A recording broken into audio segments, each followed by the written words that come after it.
प्रेमको भावनाले भरौं, आर्थिक अनि सामाजिक सांस्कृतिक विकास गरौं। सहकारी दर्पण, सहकारी दर्पण, सहकारी दर्पण। नमस्कार, सहकारी दर्पण कार्यक्रमको तर्फबाट यो कार्यक्रम प्रत्येक शनिबार साँझ 6:05 देखि करिब 20 मिनट अवधिभर सहकारीका विविध विषयवस्तु समावेश गरी प्रस्तुत गर्ने गरिन्छ। स्वागत एवं सहकारी अभिवादन आजको यो श्रृंखलामा पनि सम्पूर्ण दर्शक महानुभावहरूमा। आजको कार्यक्रममा हामी सहकारी गतिविधि र ललितपुर जिल्लाको एउटा सहकारी संस्थाले सञ्चालन गरेका क्रियाकलाप प्रस्तुत गर्नेछौं। कार्यक्रम सुरु गरौं सहकारी गतिविधिबाट। भक्तपुर जिल्लाको थिमी स्थित शुभश्री बचत तथा ऋण सहकारी संस्था लिमिटेडको 7औं वार्षिक साधारण सभा यही पुष 19 गते सम्पन्न भयो। साधारण सभाको उद्घाटन गर्दै राष्ट्रिय सहकारी विकास बोर्डका सहअध्यक्ष सरोज कुमार शर्माले साधारण सभा भनेको वर्ष दिनभरिको समीक्षा गर्ने दिन हो भन्नुभयो। उहाँले जननायक बीपी कोइराला इजरायलको भ्रमण गरेर फर्केपछि त्यहाँबाट प्रभावित भई सहकारी ऐन आएको बताउनुभयो। सहअध्यक्ष शर्माले सहकारी संस्थाहरूले पुँजीको मात्र संकलन नगरी व्यावसायिक र उत्पादनशील क्षेत्रमा लगानी गर्नुपर्ने बताउनुभयो।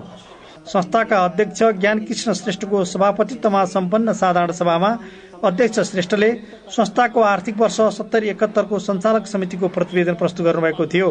साधारण सभामा नेप्सुनका लेखा समितिका सदस्य नुच्छे नारायण श्रेष्ठ, जिल्ला बचत तथा ऋण सहकारी संघ भक्तपुरका सञ्चालक कविता ढुङ्गेल, जिल्ला सहकारी संघ भक्तपुरका सदस्य वीरेन्द्र भक्त प्रधानाङ्ग, कलाकार राजेन्द्र आचार्य, डिभिजन सहकारी कार्यालय भक्तपुरका उमेश कुइकेल, शंकर प्रसाद काफ्ले लगायत विभिन्न महानुभावहरूले शुभकामना व्यक्त गर्नुभएको थियो। साधारण सभामा गत वर्षको एसएलसी परीक्षामा उत्कृष्ट अङ्क ल्याउने सदस्यका छोराछोरी र राष्ट्रिय तथा अन्तर्राष्ट्रिय स्तरका पदक प्राप्त गर्ने खेलाडीहरूलाई सम्मान गरिएको थियो। जिल्ला सहकारी संघ लिमिटेड काभ्रे पलाञ्चोकको 33औं वार्षिक साधारण सभा यही पुष 20 गते बनेपामा सम्पन्न भयो। साधारण सभाको उद्घाटन गर्दै राष्ट्रिय सहकारी विकास बोर्डका सहअध्यक्ष सरोज कुमार शर्माले जिल्ला सहकारी संघलाई मजबुत बनाउनु पर्ने बताउनुभयो। उहाँले बोर्ड सहकारीको प्रवर्धन र विकास गर्ने निकाय भएको बताउँदै बोर्डले प्रस्तावित नयाँ सहकारी ऐन 2071 को मस्यौदा सरकार समक्ष पेश गरिसकेको जानकारी दिनुभयो। सहअध्यक्ष शर्माले सहकारी मार्फत युवाहरूको लागि रोजगारी, महिलाहरूलाई उद्यमी र कृषिको व्यवसायीकरण गरी देश आत्मनिर्भर बनाउन सकिने बताउनुभयो। साधारण सभामा राष्ट्रिय सहकारी विकास बोर्ड कार्यकारी समितिका सदस्य दीपक प्रसाद पौडेलले सहकारीले सबै वर्गलाई जुटाउने कार्य गर्दछ भन्दै सहकारीले सदस्यहरूको आय वृद्धि गर्ने तर्फ लाग्नुपर्ने बताउनुभयो। केन्द्रीय तरकारी तथा फलफूल उत्पादक सहकारी संघका अध्यक्ष विनोद पराजुलीले सहकारीको पहुँच विस्तार गरी स्थानीय निकायहरूमा समेत समन्वय गर्नुपर्ने बताउनुभयो।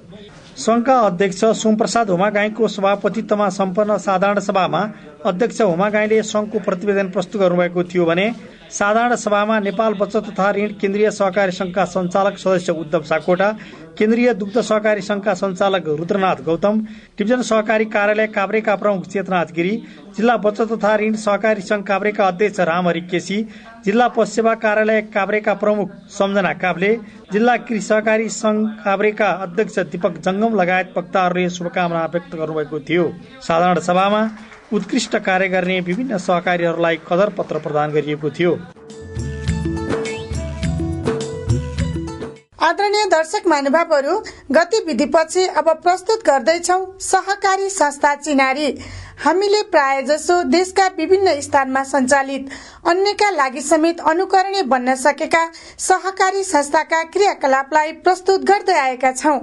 यसै क्रमलाई निरन्तरता दिने क्रममा ललितपुर जिल्लाको चन्दनपुरमा रहेको चन्दनपुर बहुउद्देश्य सहकारी संस्थाले सञ्चालन गरेका क्रियाकलापहरू प्रस्तुत गर्दैछौं आजको संस्था चिनारीमा।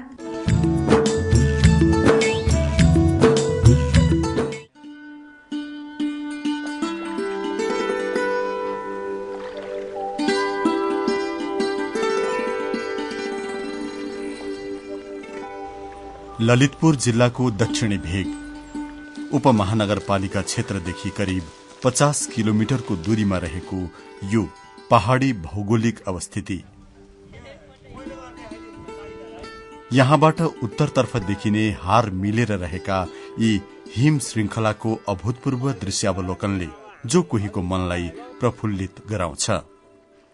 प्रकृतिको अनुपम वरदानको रूपमा रहेका नेपालका यस्ता अनेकन स्थानहरूमध्ये ललितपुर जिल्लाको यो चन्दनपुर क्षेत्रलाई पनि लिन सकिन्छ।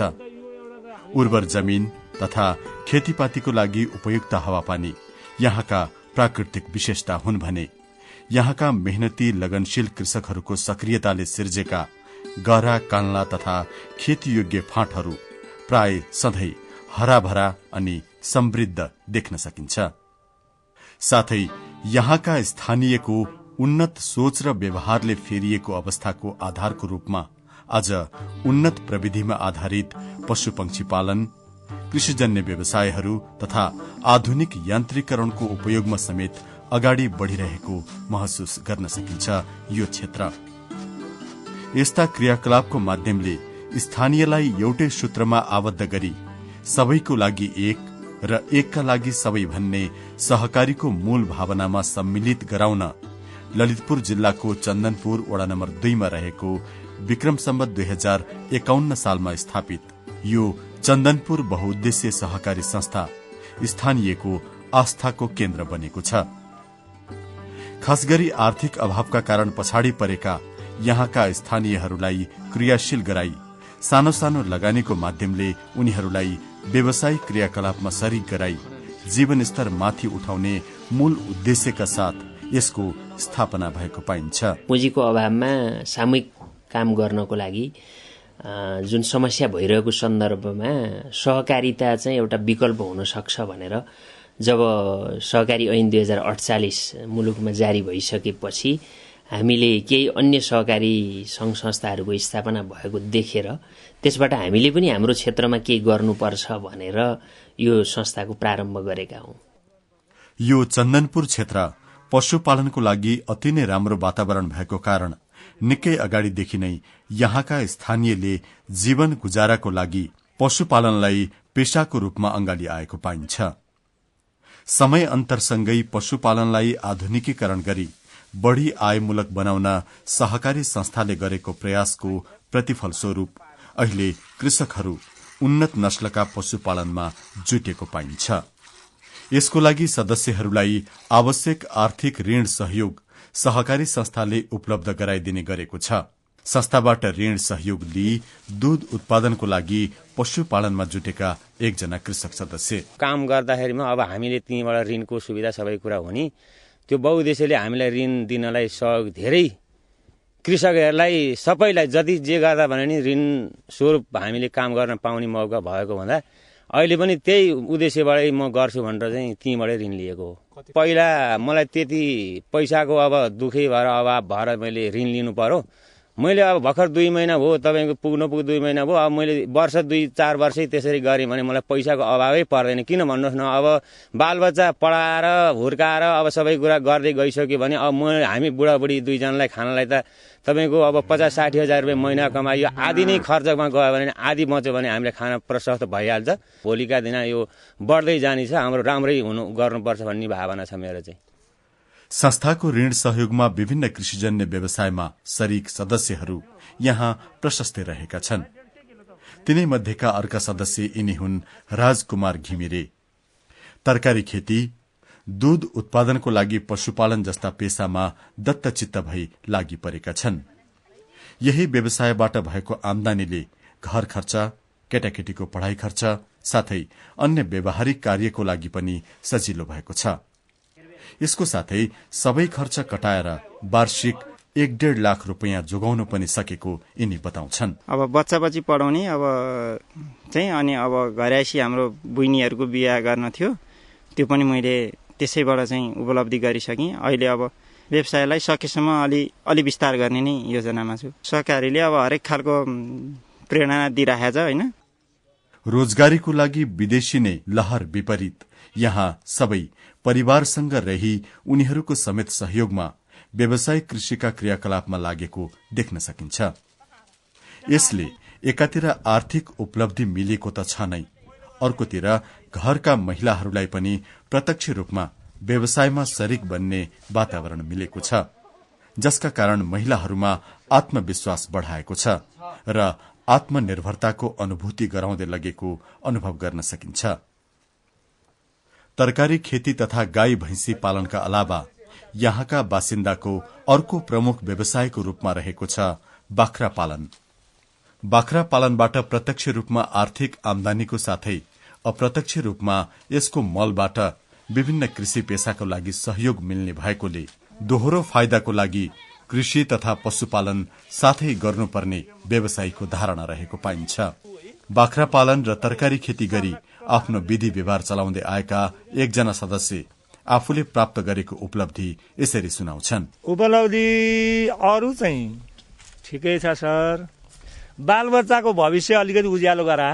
यो बाख्राबाट मलाई वार्षिक आमदानी सबै खर्च कटाएर 9वटा माउ बाख्रा पाल्दाखेरि तिनलाई दाना पानी गर्दाखेरि त्यसको पाठापाठी बेच्दा आफ्नो मेहनत उठाउँदा वार्षिक 1.5 लाख पैसा बच्छ। म असाध्यै खुसी छु सर, अझ बढाउने मेरो लक्ष्य छ। कृषक सदस्यहरूले लिएको यो उत्साहलाई चन्दनपुर बहुउद्देश्य सहकारी संस्थाले यथाशक्य पूरा गराउने प्रयास गर्दै आएको पाइन्छ। यस क्षेत्रमा विस्तार भइरहेको अर्को व्यवसाय हो कुखुरा पालन। परम्परागत पानी घट्टा समेत चलाउँदै आएका यी सदस्य शिवलाल श्रेष्ठ संस्थाको उत्कृष्ट व्यवसायको रूपमा पुरस्कृत पनि भइसकेका छन्। यिनले सञ्चालन गर्दै आएको यो कुखुरा पालनको सन्दर्भमा सदस्यहरूलाई ठूलो मात्रामा पालन गर्न तालिमको व्यवस्था भइदिए राम्रो हुने बताउँछन्। मतलब 2-4 हजार कुखुरा पाल्ने हिसाब किताबले सहकारी संस्था कुनैबाट सहयोग भयो भने जग्गाहरू भाडामा लिएर पनि हामी पाल्न सक्थ्यौं। अनि तालिमको व्यवस्था केही भइदिए धेरै राम्रो हुन्थ्यो। ललितपुरको यो चन्दनपुर क्षेत्र खुवा उत्पादनको लागि पनि प्रसिद्ध छ। गाई भैंसी पालन गरी उत्पादन गरिएको दूधको उपयोग गर्दै खुवा उत्पादन गर्ने यहाँको पुरानो चलन हो। तर अहिलेको बदलिदो परिप्रेक्ष्यमा उन्नत गाई भैंसी पालनले पाएको व्यापकता र तिनबाट उत्पादित दूधको प्रयोग गरी खुवा उत्पादन व्यवसायले अझ ठूलो रूप लिँदै गएको पाइन्छ। तिनी मध्येका यिनी हुन् बलराम बन्जारा। निकै अघिबाट 2-4 घरको दूध संकलन गरी खुवा उत्पादन गर्दै आएको र पछिल्लो समयमा सहकारी संस्थाको ऋण सहयोगमा खुवा व्यवसायको साथमा पसल सञ्चालन गर्न पनि सजिलो भएको यिनी बताउँछन्। सहकारी संस्थाले पर्याप्त सहयोग भन्नुपर्छ। हामीलाई अब चाहिएको पुँजी पनि उपलब्ध गरिरहेको छ। समयक्रमसँगै विस्तार भएको यिनको यो खुवा उत्पादन व्यवसायबाट आर्थिक उपलब्धि पनि राम्रो मिलेको छ। आफ्नो जग्गा जमिन केही पनि थिएन। दैनिक गुजाराको लागि ज्याला मजदुरी गर्नुपर्ने अवस्था थियो। तर अहिले यो खुवा व्यवसायले जीवनमा निकै ठूलो परिवर्तन ल्याएको खुलेर बताउँछन्। व्यवसायबाट मलाई पर्याप्त भएको छ सर, राम्रो छ, सन्तोषजनक छ। सुरुको अवस्थामा म त ज्याला गरेर खाने मान्छे हो, म नाङ्गो हो, केही पनि थिएन। मेरो सुरुवात पसलबाट हो, यो दूध र खुवाबाट हो। मसित 2 आना घण्डेरी थिएन यहाँ। अहिले यही बजारमा मेरो 2 रोपनी भन्दा बढी जग्गा छ। त्यसभन्दा पछाडि अब एउटा छाप्रो थिएन। अहिले यी कच्ची घरै भयो नि 2-3टा छन्। पठन पाठनमा भन्ने हो भने अब बिहादानको 2 छोरीको बिहा गरियो, त्यसमा पनि 10-8 लाख खर्च भयो। छोराको बिहा गरियो एउटाको, त्यसमा पनि 5-7 लाख खर्च भयो। अब छोरा बुहारीसम्म पढाउने पनि खर्च यसैले धानेको छ। आफूले गरेको व्यवसायबाट प्राप्त उपलब्धि बताउँदा गर्व महसुस गर्ने सहकारीका यी सदस्य जस्तै यस भेगमा थुप्रै अरू पनि सदस्य छन् जसले सहकारी संस्थाको सहयोग र प्रेरणाबाट व्यवसाय सञ्चालन गरी धेरै हदसम्म जीवनस्तर माथि उठाउन सक्षम भएका छन्।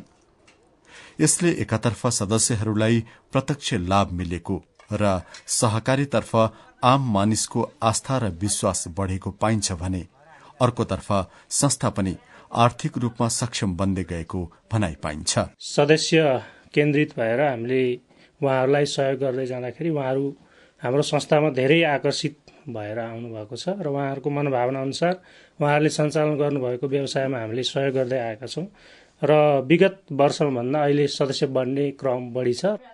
संस्थाको आर्थिक क्रियाकलाप वृद्धिसँगै सदस्यहरूको माग बमोजिम विभिन्न व्यापार व्यवसायमा लगानी परिचालन गरेको त छ नै, यसको साथै आफ्नो कार्यक्षेत्रभित्रको सम्भावनालाई ध्यानमा राखेर व्यवसाय कृषिका विभिन्न क्षेत्रमा लगानीलाई प्राथमिकता दिएको भनाइ पाइन्छ। विशेष गरी यो संस्थाले चाहिँ यो कृषि पेसाका विशेष क्षेत्रहरूलाई गरेर यहाँ लगानी गर्छ, जस्तो भैँसी पालन, गाई पालन, बाख्रा पालन, तरकारी खेती, च्याउ खेती, खुद्रा पसलहरू, यहाँ चाहिँ खुद्रा पसलहरू छ, ती पसलहरूलाई विशेष गरी व्यवसाय सञ्चालनका क्षेत्रहरूमा यसले लगानी गर्ने गर्छ। सहकारीलाई मूल रूपमा उत्पादनशील क्षेत्रमा परिचालन गर्ने अभिप्रायका साथ शुरू गरेको कार्यबाट सदस्य र संस्था दुवै आर्थिक रूपमा सबल बनाउँदै जाने विश्वास सहकारीले लिएको पाइन्छ। साथसाथै आफ्नो सामाजिक दायित्व निर्वाहमा पनि संस्था क्रियाशील रहेको भनाइ छ। चाडपर्व तथा संस्कृतिको संरक्षण, महिला सशक्तिकरण लगायत विभिन्न सामाजिक कार्यमा पनि संस्थाले ध्यान पुर्याएको पाइन्छ। सहकारी संस्थाले अब आगामी दिनमा कृषिजन्य व्यवसायलाई अझै प्राथमिकता दिँदै अगाडि बढ़नुको साथै लघु उद्यम विकासमा पनि ध्यान पुर्याउने सोच लिएको पाइन्छ। अब संस्थाले आगामी दिनमा चाहिँ विशेष गरी जस्तो केही लघु उद्यमीहरूलाई चाहिँ अलिक प्रोत्साहित गरेर अगाडि जाने, विशेष गरी व्यावसायिक रूपमा पशुपालन र खेतीमा तरकारी खेतीको कुरा रहेको छ। अब चिया खेतीको पनि प्रारम्भ हाम्रो ठाउँमा भइसकेको छ। ती चिजहरूलाई चाहिँ अलिकति प्रवर्धन गर्ने र व्यावसायिक कर्जातर्फ चाहिँ प्राथमिकताका आधारमा लैजाने भन्ने हाम्रो सोच भएको छ। र हामी आफैले पनि केही गर्नुपर्छ भनेर हामीले यो अहिले भर्खरै यो गत वर्ष खरिद गरेको जग्गामा हामीले यो तरकारी खेतीको पनि प्रारम्भ गरेका छौं। हामीले कसरी सदस्यहरूलाई बढीभन्दा बढी मुनाफा दिने भन्ने कुरामा केन्द्रित हुनेछन्। त्यसैले आर्थिक समृद्धि नै हाम्रो यो सहकारीको मुख्य यात्रा हुनेछ। सहकारी संस्थाले तय गरेको भविष्यतर्फ लक्षित यात्राको सफलता निश्चित रूपमा यसका विधि, व्यवहार र लगनशीलताले निर्धारण गर्नेछ नै। तर हालसम्म संस्थाले पार गरेको समय र प्राप्त गरेको उपलब्धिलाई संस्थाको कार्यक्षेत्रभित्रका केही सदस्यहरूको घरमा कठिनताका साथ पुगेर नजिकबाट नियालेको आधारमा हेर्ने हो भने संस्थाले भावी निर्धारित योजनामा सफलता प्राप्त गर्ने विश्वास राख्न सकिन्छ। संस्थाका विगतका कार्यको प्रशंसा स्वरूप विभिन्न समयमा विभिन्न संस्थाबाट पाएको प्रशंसा र सम्मानले पनि यसलाई पुष्टि गरेको छ।